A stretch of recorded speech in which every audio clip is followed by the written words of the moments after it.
শুরুটা 2021 সালের 6 জানুয়ারি।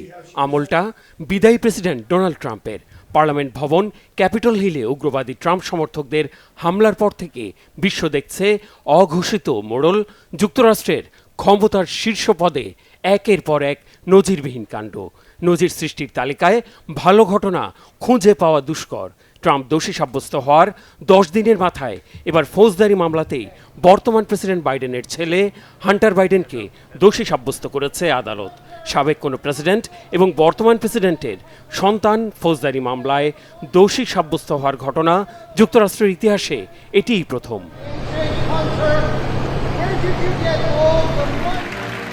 অস্ত্র মামলায় হান্টারের বিরুদ্ধে আদালত যখন সিদ্ধান্ত জানাচ্ছিলেন, তখন ওয়াশিংটন ডিসিতে এক অনুষ্ঠানে অস্ত্রের ব্যাপক ব্যবহারের বিরুদ্ধে বক্তব্য দিচ্ছিলেন তার বাবা জো বাইডেন। এ বিষয়ে একটু চিন্তা করুন। এগুলো যুদ্ধের অস্ত্র।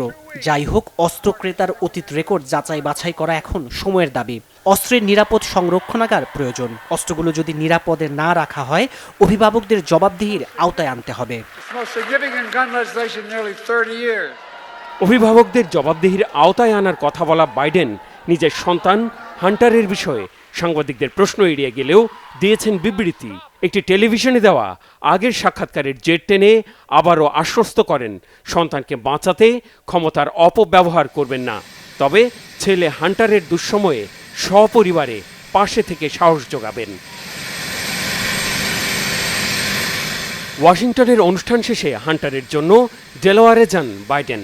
ওয়েলমিংটন এয়ারপোর্টে বাবার সাথে দেখা করেন হান্টার, সাথে ছিলেন ছোট্ট সন্তান ও স্ত্রী। তবে বাইডেনের প্রতিশ্রুতিতে ভরসা রাখতে পারছেন না মার্কিনীদের অনেকে।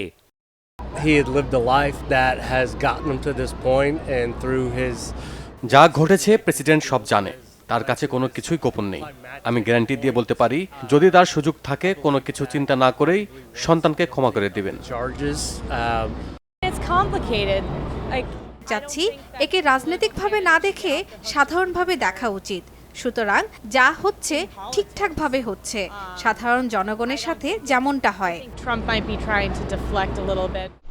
মঙ্গলবার ডেলাওয়ারের অঙ্গরাজ্যের ওয়েলমিংটনে 12 সদস্যের জুরি বোর্ড সিদ্ধান্ত জানানোর আগে প্রায় 3 ঘন্টার বক্তব্য দেন। বলা হয়েছে, মাদক গ্রহণ, তথ্য গোপন আর অবৈধ অস্ত্র রেখেছেন হান্টার। 3টি অভিযোগেই তাকে দোষী সাব্যস্ত করেছেন আদালত। হান্টারকে দোষী সাব্যস্তের দিন আদালতে ছিলেন তার মা ফার্স্ট লেডি জিল বাইডেন এবং স্ত্রী মেলিসা কোহেন বাইডেন। মাদক গ্রহণের মিথ্যা তথ্য দিয়ে কেনা কোল্ট কোবরা স্পেশাল রিভলভারটি 2018 সালের অক্টোবরে জব্দের আগ পর্যন্ত 11 দিন নিজের কাছে রেখেছেন হান্টার। এই মামলায় 120 দিনের মধ্যে সাজা ঘোষণা, সর্বোচ্চ 25 বছর পর্যন্ত কারাদণ্ড আর $7,50,000 জরিমানার বিধান রয়েছে। হান্টারের মাদক গ্রহণের প্রবণতার বিষয়ে আদালতে সাক্ষ্য দিয়েছেন সাবেক স্ত্রী ক্যাথলিন বুহেল, সাবেক বান্ধবী জোয়ে কোস্তেন ছাড়াও তার ভাইয়ের স্ত্রী ও চাচা। নিজেকে নির্দোষ দাবি করা 54 বছর বয়সী হান্টারের বিরুদ্ধে ট্যাক্স ফাঁকির আরেকটি মামলা চলছে।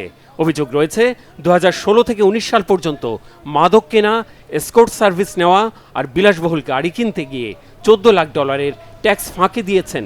আগামী সেপ্টেম্বর থেকে শুরু হবে এই মামলার বিচার কার্যক্রম, যেখানে সর্বোচ্চ 17 বছরের কারাদণ্ডের বিধান রয়েছে। Mehrab Hussain Khan, Bangla vision, news desk.